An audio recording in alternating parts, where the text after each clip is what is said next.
si looga hortago askaraynta carruurta da'da yar iyo sidoo kale gaboodfallada loo geysanayo dadka taagta daran ayaa tababar arrimahaasi ku saabsan oo 3 maalmood socon doona loo qabtay saraakiisha iyo saraakiil xigeenada taliska qaybta 12aad ee ciidamada xoogga dalka Soomaaliyeed sidoo kalena wacyigelin loogu sameeyay ku aadan ka hortagga faafitaanka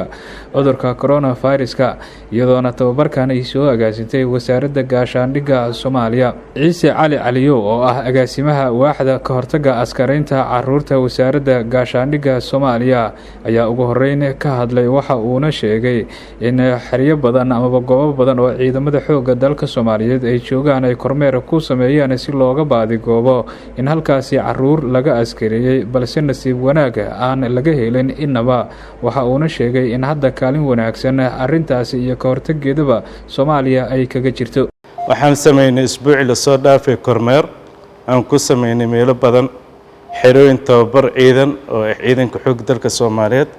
kuma arkin wax under 18 ama caruur ah taasoo ku tusaysa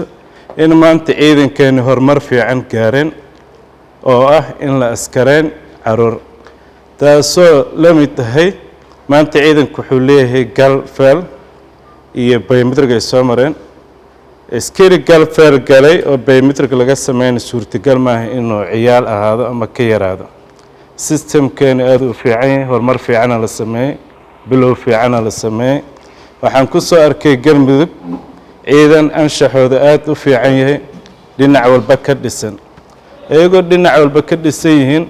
dadka hadda seminaarka siinayna waxaa ka mid ah saan u malaynay dad seminar hore u siinay gaashaanle bile xasan owle oo ah madaxa ka hortagga askaraynta carruurta qaybta 12aad ee ciidamada xoogga dalka Soomaaliyeed iyo gaashaanle Cismaan Cali Xaashi oo ah taliyaha ururka koowaad ee guutada 15aad ee qaybta 12aad ee ciidamada xoogga dalka Soomaaliyeed ayaa si wadajir ah uga hadlay waxa ayna sheegeen in arintani fursad weyn u tahay ciidamada xoogga dalka Soomaaliyeed gaar ahaan qaybta 12aad ugu dambeyn waxa ka hadlay furitaanka tababarkan 3 maalmood socon doona gaashaanle sare Cabdirasaaq Maxamed Roble Dimuqraadi oo ka socda taliska guud ee ciidamada xoogga dalka Soomaaliyeed una qaabilsan ka hortagga askaraynta carruurta waxa uuna ku booriyay ka qaybgalayaasha tababarkan in ay ka faa'iideystaan isagoona sheegay in nasiib gaar ah u tahay tababarkan in maanta uu ka bixiyo magaalada Dhuusamareeb kaas oo muddo 3 maalmood ah socon doona seminaarkaas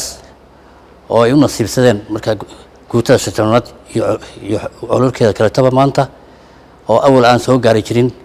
maadaama ay ahaayeen ciidankii alusana ka soo wareegay oo ayna soo gaarin wacyigelintaas maanta aad bay ugu nasiibsadeen haddana isla markaan waxaa nasiib ah iyadoo maanta haddana galmudug aan sii raacinayo oo madaxdii ku muransaday maanta iyaguna heshiis ay ku gaareen inay